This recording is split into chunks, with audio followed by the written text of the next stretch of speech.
ਲਓ ਜੀ, ਇਬਰਾਰ ਹਬੀਬੀ ਦੀਆਂ ਬੌਂਗੀਆਂ ਇੱਕ ਵਾਰੀ ਫੇਰ ਸ਼ੁਰੂ ਹੋ ਗਈਆਂ ਤੇ ਅੱਜ ਸਾਡੀਆਂ ਬੌਂਗੀਆਂ ਸੁਣੋ ਜਾਂ ਬਰਦਾਸ਼ਤ ਕਰੋ। ਦੇਖੋ ਕੀ ਕਰਦੇ ਹੋ ਤੁਸੀਂ।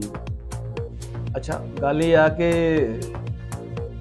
ਪਾਕਿਸਤਾਨ 'ਚ ਰਹਿੰਦੇ ਹੋਏ ਤੁਸੀਂ ਦੇਖਿਆ ਹੋਏਗਾ ਕਿ ਆਪਣਾ ਹਰ ਬੰਦਾ ਹੀ ਬੌਂਗੀ ਮਾਰ ਰਿਹਾ ਕਿ ਇੱਥੇ ਤੱਕ ਕਿ ਜਿਹੜੇ ਸਾਡੇ ਹੁਕਮਰਾਨ ਨੇ, ਅਗਰ ਅਸੀਂ ਉਹਨਾਂ ਦੀ ਕਾਰਕਰਦਗੀ ਵੇਖੋ ਤਾਂ ਆਵਾਮ ਇਹੀ ਕਹਿੰਦੀ ਹੈ ਕਿ ਬੌਂਗੀ ਮਾਰ ਰਿਹਾ।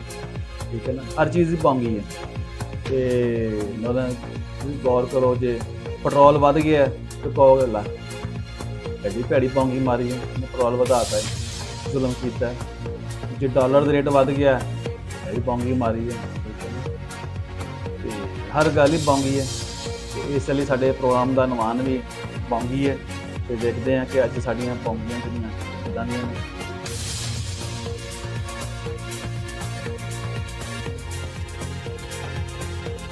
ਪਾਕਿਸਤਾਨ ਦੀ ਕ੍ਰਿਕਟ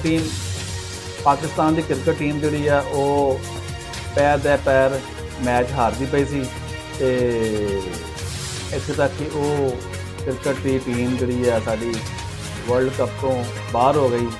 ਤੇ ਲੇਕਿਨ ਇਹ ਸਾਡੇ ਕਪਤਾਨ ਸਾਹਿਬ ਉਹ ਉਹਨਾਂ ਦਾ ਮੋਟੋ ਹੀ ਹੋਰ ਸੀ, ਉਹਨਾਂ ਦਾ ਮਿਸ਼ਨ ਹੀ ਹੋਰ ਸੀ। ਉਹ ਹਰ ਗੱਲ 'ਤੇ ਇਹੀ ਕਹੀ ਜਾਂਦੇ, ਜਵਾਬ ਦੇ ਜਾਂਦੇ ਸੀ मेरा तो लेवल ही हो रहा है, ज़रा मुलाजा फरमाओ।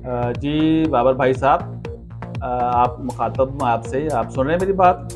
हाँ जी जी बाबर भाई साहब, बाबर आजम साहब, ये बताइएगा कि पाकिस्तान इंडिया से एक अहम मैच हार गया है। लेवल ही हो साहब, पाकिस्तान न्यूजीलैंड से एक अहम मैच हार गया है। लेवल ही हो। बाबर आजम साहब, पाकिस्तान की क्रिकेट टीम साउथ अफ्रीका से भी मैच हार गई है। लेवल ही हो। बाबर आजम साहब, होश के नाखून लें, पाकिस्तान की क्रिकेट टीम पे तेज पे हार रही है। लेवल ही हो। और अब तो आप सेमीफाइनल भी हार गए हैं।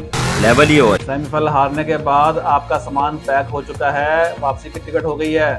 लेवल ही हो। बाबर आजम साहब, पाकिस्तान एयरपोर्ट पे आपको लेने अवाम नहीं आई। लेवल ही हो। बाबर आजम साहब, कप्तान साहब, आप पाकिस्तान पहुंच गए हैं और एयरपोर्ट पे इस्तकबाल के लिए अवाम नहीं आई। लेवल ही हो। साड़ियाँ बौंगियां बर्दाश्त करो। साडा किसी सियासी पार्टी नाल कोई तल्लक नहीं, साडा काम सिर्फ आवाम नूं फसाउणा है। हसदे खेडदे रहो।